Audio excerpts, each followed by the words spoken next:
За Монгол давчаан түүхийн тайлал гэд номон дээрс бэлтгэдэг MNT код гэд цувралын 4 дахь дугаар эхэлж байна. Энэ дугаар дээр болохоор бүрт чонсын тухай дэлгэрэнгүй ярина. Бүрт чон болоод ер нь чон сотхийн тухай түүхийн гадаад дотоод баримтан дээр үлгэр домгийн шинжтэй их олон дурддагдгийн бэлээ л дээ. Чонтой хол чоны үүрэнд өссөн, чонтой нөхцөн, бүр чонтой нөхцөн ч бас юу юм бэ? Тэр бол арай хэтрүүлэгтэй юм. Гэхдээ бол чонтой холбоотой үйл явдал бол болсон болж таарж байна. Энэ номон дээр хэрэлсвэл за тэгээд дэлгэрүүлээд ярив. За өмнөх дугаар дээр болохоор бүрт чон буюу бөө эртэй чин эсийн эцэг ихбэгт дээдсийн яриа бөө эртэй чинэс хүүдээ хоомор лохныг бэр болгож авч өгсөн тухай яригдсан байгаа. Тэгэхээр энэ удаад болохоор тэр үлгэр домгийн шинж чанартай зүйл нь ингэж бичигдсэн байна номон дээр. Үүс хөврөөж хяруулдах цагаар өвөр дүүрсэн нэгэн явдлаар цастын цагаан тэнгэрээс нь газартын шим ертөнцөөс нь тэнгэрийн их бошхоос нь Тэлмэндүл нэрт хөвгүн эхийн хөвлөгөөс их газрын хөвлө рүү мэдлвэ. За энэ болох нөгөө бөөртө чинсийн дөнгөж мэдлсэн нэр нь гэж байгаа. Монгол ухаанаар бол дахиад нэр нь 2 ч удаа өөрчлөгдөнө. За эхний нэр нь болохоор Тэлмэндүл байсан юм байна. Тал газрын ногоон ширдэг Тэнгэрийн үсийг цагаан цаанд гочигдахад өнөд орших мангадан бисээс шүүрэн туслах цусан тохиогоор үзүүр болгон цусанд бодогдож өнгө хослохын 3 төрмөл хоршин эвлэлдэж байсан цагаар хороод энэ үр мэдлсэн учиг хээр манцуудаа хөсөр хаягдж халуун хөвлийгээс хатуу хөрс рүү халуун ихээсээ хүүтэн жавар руу хүмүүний орчлонд мэдлсэн хатуу нэгэн түүхтэй ажээ. Тэгэхээр юу гэсэн үг вэ? Таал газрын ногоон ширдэг тэнгэрийн үсийг цагаан цаанд гочигдахад гинөө шүүрэн туслах цусан тохиогоор үзүүр болгон цусанд бодогдож ногоон байж байгаа цагаан цаанд гочигдно гэхээр намар гэсэн үг үү? Хүүтэрч явах үед цан зогсон байгаа гэсэн үг. Шүүрэн туслах цусан тохиогоор үзүүр болгон цусанд бодогдож жоохон тийм дайнд ажинтай байсан үе юм болов. Цусмос ингээд урсаад ин гэхээр ийм үед одоо хороод мэдлсэн үр учраас хээр манцуудаа хөсөр хаягдж халуун хөвлөгөөс хатуу хөрс рүү халуун ихээсээ хүүтэн жавар руу гэхээр азаа ямар ч хүүтэн байсан байх нь байна. Цан татуулан уйлах балчрыг чагнаж сонсох хүмүүн үгүй. Цогцос хөвтөх хүүтэн талд хүмүүний сэгээр хооллох хөх чонсын нэгэн гिचий чон үрийг хараад өрөвдөх энерги сэтгэлээр өөрөөс туслах цагаан сүгээр хөхүүлэн байж тэтгэв, хайрлан байж инэрэв. Тэлмэндүл хөвөн чингэж чонын уургаар цадаж араатны сэтгэлээр хайрлагдаж аз болоод амьдралын жам хоёрт эцэг узураа холбож ам аврагдсан түүх энүү. 3 хавар тал газрын хөх чонод амьсгал нэгдэж мөч нэгтгэж нуруу бүхэлгэж ам барьж мах зулгааж өсөн торнож ухаан тэлсэн аж холын холоос анчид ирж хөх чонын сүргийг хүүс тэмтрэв. Олон анчид шахан тулалдаад отож байгаад чонын өрөнд зочлов. Тэд нүдэндээ итгэсэнгүй цусаар уйлав. Сэтгэлдээ богшуулан шүлсээ зэлгэв. Хүмүүний үр чонон өргөнд өсөн томорч араатан шиг архирч хазаж зулгааж дөрвөн мөчилж гүйж торнож байх юм. Чинийг аваад хайрлаж гин энэрч гин халуун дээлэндээ хочаад өрөвдөж гин нулимсаар зөөлөж хайраар уйраагаад нойрсуулан байж үүрнээс холдуулав. Үсгүй ноосгүй өөрийн ижил дүртэн ийм олныг ажсан үр ухаан цэцэглэх духан тархинда учгийг олон ядан бидчин байв. Энэ нөгөө бөөгийн тархийг ингэж төрслээд ах шиг байна. Духан тархинда гэж. Уйлж уйрах түүний авирыг үеийн балчрууд хайхан шорхорхов. Эцэг эхсийн сэтгэл энтэрч нулимс бөмбөрүүлэн түүнийг чиглэв. Халуун бүлээн нулимсан нурманд хамаг хэрэг угаасан үр хамгийн нандин сэтгэлийн гүнийг зүрхэн тушаандаа ухаарч галзуу догшин авиран дарагдж галзуу нохоон хоцолтон зогсож хүмүүний хүүхэжиг генан уйлж хөрсдөд анх өөрийн амьсгалыг гаргаж ээжээ химэн дуудав. Одонд мөргөж шүттэнд заларч онцгой хүмүүн гэж түүнийг тодолж алтан эмэг мөнгөн бэлзэг зүүж авран нэгүсхийг айлаас гуйх аваас айх эмээх нь ихэдсэн айлууд үрсээ бодоод өгөө гэж хэлв. Үнэн сэтгэлийн хайр байвч чин сэтгэлийн зориг эсхүрв. Олны дундаас би тэжээ гэж отгийн ахлагч оройлон гарав. Түмний манлай хөвөн болгоно гэд түүнийг аваад инэрэн асрав. Хаан хүмүүний ухаанд сургаж хатан хүмүүний хайраар боожулж мунхаг тархийг нь хүмүүн болгож мухар гарыг нь учигт холбож бүхтэр нурууг нь тэгшид залж бүлээн нулимс урсгадаг болгож өлчир хөвгүүнийг өөдөн босгож өндөр тэнгэрт залаалж үлдээв. Тэлмэндүл хөвгүүн тэгж эцэг узураа ихбэгт гэж зарлаж их уга эрхэм хоо гэж цолдож энэ цагаас миний узуур эхлэнэ гэж эрхэд тэнгэр хөрст дэлхийд цуурайтуулан дуусан өдөр тэр ажгүй. бие өсөж ухаан задрахад бэлэг төгөлдөр тэр хүүгэнд холын холоос хацар хоогтыг шилэн сонгох цаг болов. Айл болгоны халахвчийг нээж тэрэг болгоны гэгэвчийг онгойлгож үнэн төгөлдөр үзэсгэлэн хоо үлэмж төгөлдөр ухаан гоог хайгаад 7 уулыг давж гин далай тэнгисийг гатлаж гин хаа холын нэгэн аймгаас хамгийн үнэтэйг олж гин мөнгөн богын эвэр адил мөөрлөн салгасан гизэгтэй цасан цагаан царайд нь сарнаан улаан дэлбэн адил уруултай тунгалаг нүдэнд нь тэнгэрийн одод түгэх мэт гэлтхар тунмал цагаан царайд нь нарны мишэл тодрох мэт хацартай ухаан яруу хүүхэн урсах голыг нь салаалуулах учиг тань олон түмний хайрын багталт онцгой нэхэн охиныг олоод одод тэнгэрийн хос болгож хөрс дэлхийн хатан болгож хөвгөн үрдээ залхаар их бихт өвг байдаг бүхнээ барьж гин байх бүхнээ өгч гин чадах бүхнээ үзүүлж гин чансаа бүхнээ өгүүлж гин 7 эхийг хэрэглэж гин улаан голоо үзүүлж гин урсах цусаа харуулж гин үзүүлэх зүсээ үзүүлж гин хаан хүчээ үзүүлж гин хамаг ухаанаа дайчилж гинэ. Чингэн зүдэрж явсаар хүссэн охиноо аваад хүлгийн жолоогоо эргүүлээд өөрийн нутагт ирээд хөвгөн үрдээ ханиа өгч ижи тэнгэрт нэвэлийг хайрлаж эцэг тэнгэр нь энэ хүрээд ивэх одын зүг рүү тэмүүлэх энэ гариг ирлээ гэд зулаа дээр нь чандван 3 үнсээд хацар дээр нь ганц үнсээд удаах учрахын ерөөлөөр баруун хацрыг чинь үнсий байлгсан бүх ардыг минь байх мөн эдийг минь олон балчир дүүгээ онцгой сайхан ижигээ өөдөн өргөж хайрлаж халуунаа нөмөрлөж хүүтнээс илэглэж атаатнаас хамгаалж аюумшигаас зүгтаалгаж дайжуулгаас оргуулж дарлагчаас зүгтаалгаж аж дөрөн яваараа гэд амьсгаан сүлийг мушгиж гинэ. Эцгийн өмнө 3 яслаад энхэн биеийг нь хөндлөн яслаад хөрст дэлхийд нь буцааж гин хүмүүний ясаар хүндэлж гин олон түмэн гундаж гин олон хүмүүн ховолдож гин хамаг ардууд хилэлцэж гин ханд тэлмэн дүл хөвгүнийг өргөмжлөө. Тэлмэн дүл хөвгүн тэр цагаас хойш хам болоод ард түмнийхээ өмнө аюул аимшигаас хамгаалагч баатарчин бол юу би аимшигт дотороос хамгаалагч нөмөрчин бол юу би дотортой бүү дэрсэлд гадааддаа бүү эрсэлд хамтаар эвэ барьж бидэн ус болж аймаг бүгдийг нэгдүүлъё. Атаатан бүрийг устгая юу мангас бүрийг зайлуулъё.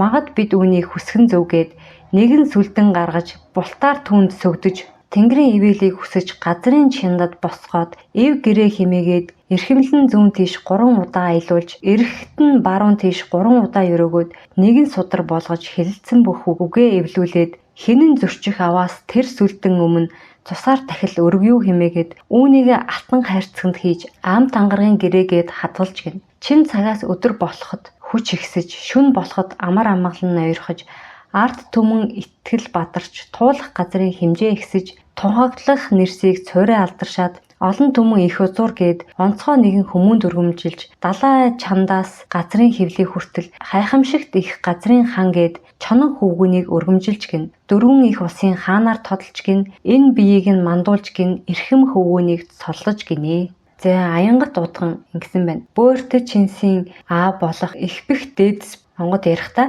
хүүгээ нэг л доожоогүй эрхэлж өссөн тэнэг инхрийг нь хүртэл би авч өгсөн хэмээх учраас би түүнийг тэгжэл төсөөлөв.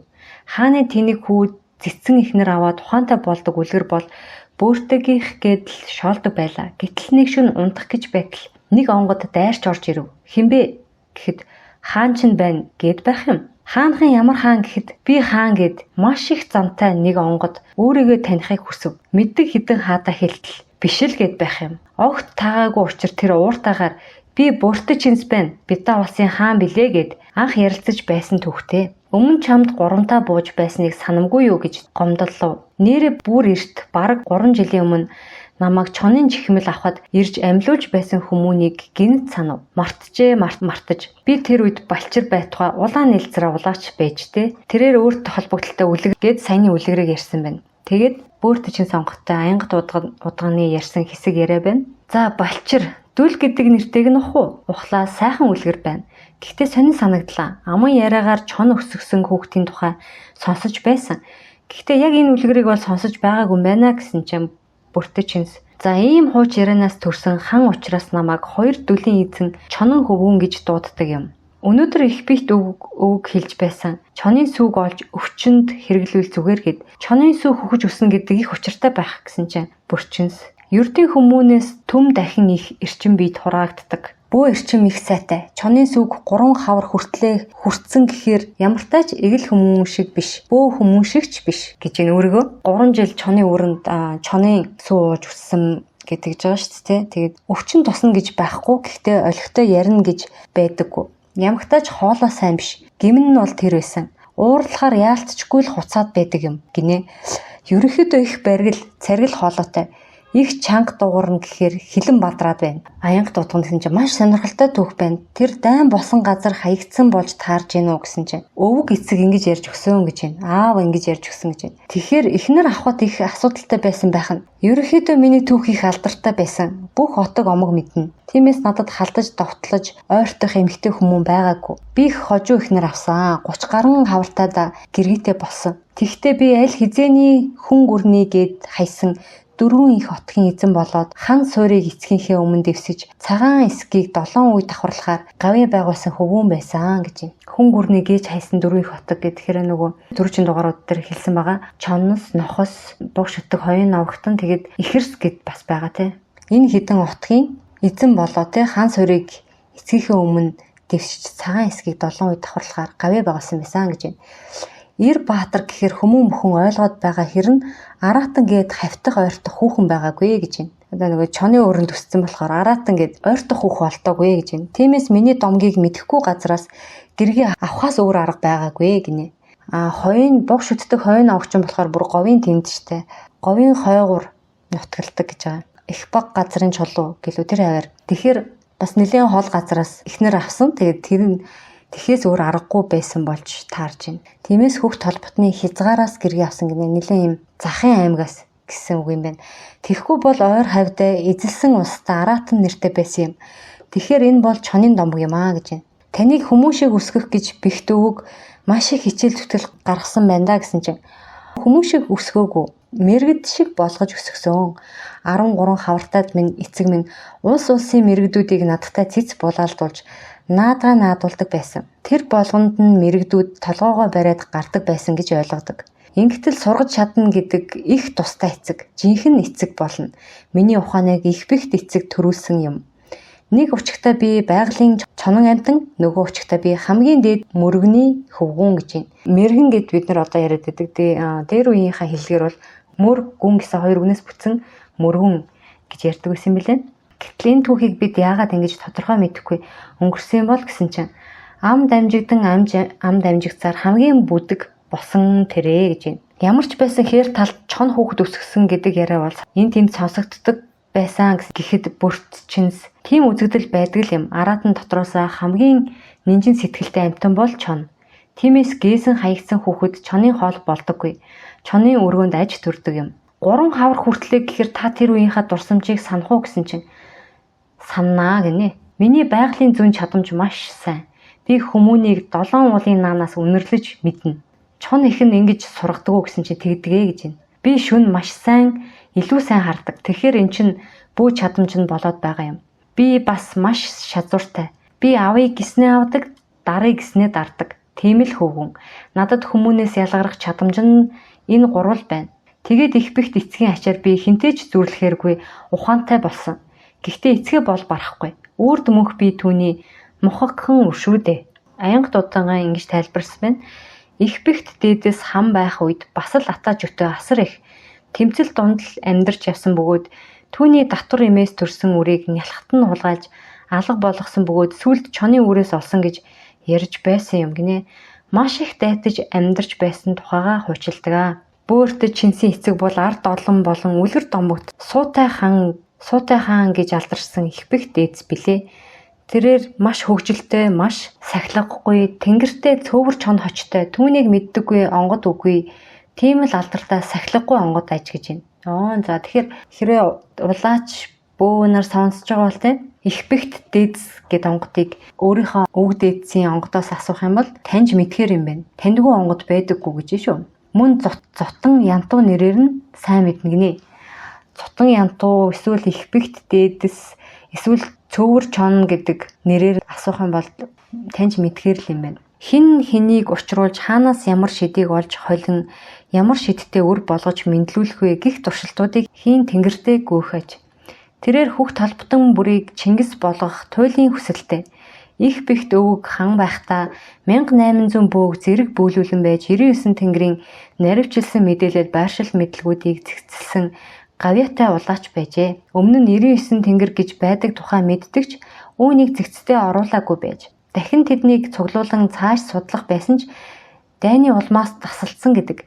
Тэгэд тэр надад 99 тэнгэрийн бүх учиг нууц, нэр, хүүс, унлах, хуйг, хувцас одоо хэн толгойж байгаа 13 дугаар зуунд хэн тэр тэнгэрүүдийнх нь улаач нар байсныг бичүүлэн хийх үйл байрлал олон нэршлүүдийн учиг холбоо өргөх өргөл дахлаг дуртай дургүй бүхнийг нь хэлж бичүүлэн зааж өгсөн билээ. За тэгэхээр саяны үлгэрээс бөөртөчинс хүүн болохоор багтаа хээр хаягдаад одоо дайн тулааны үед л юм шиг байна л да.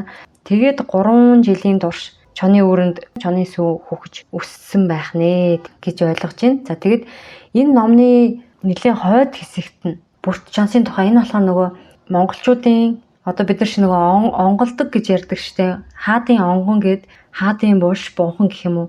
Монголчууд болохоор ямар ч тийм буш бунхан ерөн хаадуудаа зориулж бол хийдэггүй байсан гэж бол энэ номон дээр бол гарсан байна. Зөвхөн хаадуудад зориулаад мод тарьдаг байсан гэсэн байгаа.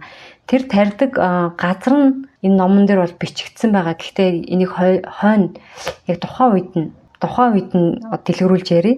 Тэгэхээр тэр мод тарьдаг хаадуудыг одоо онголдог газрыг тэр чаа харын үзэсгэлэнтэй харагдах гурвалжин ууланд байгаа бол хүүхд толботны удам угсааг төрүүлж чадах сүүлийн ганц ир болоод байсан бөөртэй дэд өвгийнх гинэ.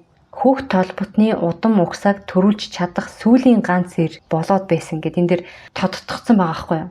Хэрвээ тэр хүмүүс хаан болж бас үр удмаа үлдээж чадаагүй бол би ч төрөхгүй байх байсан. Тэр цагт хүүхд толбот ирчүүд өөр хоорондоо болон өрөөл бусдад хөнөөгцөөр мөхөн хээр хаягдсан ганц хөвгүүн үрийг чон олж тэжээсээр дараа нь түүнийг хүмүүн олсноор тэрээр ир болон өсөж буган шүтээнд отхийн хоо марал дээд ижитэй учирснаар тэнгэртэйгээ харьцах хүүхд толботны удам угсаа дахин мэдлэн гарч өдий хүрсэн. Иймээс л чон бог хоёр бол бидний шүтэн болсны учиг нь инэ. Та нар саяхны түүхтэй харьцуулж бодож болно. Саяхны түүхэнд толон угсааны ирчүүд бүгд хүйс тэмтрэгдээд ганц үлдсэн бяцхан хүүг самар хатан хамгаалan байж амийг нь аварсан. Тэрээр бас хөнөөгдөхдөө Батмөх Даян хааныг үлдээсэн. Цор ганц эрд түүнээс өдий та нарын эцгүүд улбаалан гарсан юм. Тэгвэл бөөртө чинс дээдэс чинь нэгэн угсаач биш бүр хүүхд толботны сүүлийн хүмүүн байсан юм шүү. Иймээс л түүх бөөртө чинсээс бичигдэж байгааг ухаар тухай. Энэ хэсэгт бол ингээд тухайн уулны тэр хэсэгт нь тэр хаан, Амбаа хаан, тэр бодончир дээд эцгийнх гэх мэтчлэн ингээд Монголын нус товчооны дэс 75-ын үед яригдах зүйлийг би сая яг Бүрт Чонтой уйлдуулаад хойноос нь ингээд оруулаад ярьчлаа. За тэгээд 75-ын үед дахиад дэлгэрүүлээд дурдъя. За тэгэхээр өнөөдрийн агуулгыг ингээд бол өндөрлөе. Тэгээ та бүхэн зөвхөн одоо миний энэ ярьж байгаа энэ номон дээрх мэдээллээс гадна сүүлийн үед түүхээ ярьдаг подкастууд нэлээд их болсон байгаа. Зангаа ТV байна. Тэгээд Од Мөндөр гээд подкаст байна. Яг надтай зэрэгцээд яг энэ Бүрт Чон Гоморлын тухай ороод явж байгаа харагдсан. Тэгэхээр тэр мэдээлэл бас давхар сонсоод харьцуулалттай яваарай гэж хүсье. Ямар ч мэдээллийг өөрийнхөө шүлтүртэй өөрийн чинь сүнс гений мэдээлэлд аль нь илүү ойрхон юм шиг байна. Тэрийг доторх тэр мэдрэмжээ бас сонсоод даалд ухамсараа сонсоод мэдээлэлд ингэж харьцуулалттай хандаарай. Би энэ подкастыг заавал манай түүх бол ийм байсан юм а гэж хин нэгэнд тулгаж бол яриаггүй. Энэ бол номон дээр ингэж бичигдсэн буюу тухайн үед амьдарч байсан онгодуудын яриаг ном болгож гаргасныг та бүхэнд ингэж хүргэж байгаа. Тэгэхээр итгэх итгэхгүй нь та бүхний хэрэг байгаа шүү. Ерөн альва мэдээлэл цензуртэй хандах хэрэгтэй. За тэгээд дараагийн дугаарт болохоор дис 2-оос явна. Баахан хүмүүсийн нэр байдаг штэ тий. Тэрний хүү тэр, тэрний хүү тэр, тэрний хүү тэр гэл онгодуудын ярьснаар тэдгэр хүмүүсийн төрсөн он сар нь түүхчдийн ярьснаас бас нэлийн зөрүүтэй байт юм байна. Тэгээд төрсөн жилүүдийн харангууд дийлэнх нь морь жилд төрсэн байх юм бэлээ. Тэр хүмүүс нь тэгэхээр яагаад морь жилд хаадууд бидний өвөг дээдсүүд ингээд ихэнх нь төрсөн тэр талаар сонирхолтой тайлбар байсан. Дараагийн дугаар дээр энэ мэдээллүүдийг оруулъя. За тэгээд дараагийн дугаар хүртэл түр баяртай.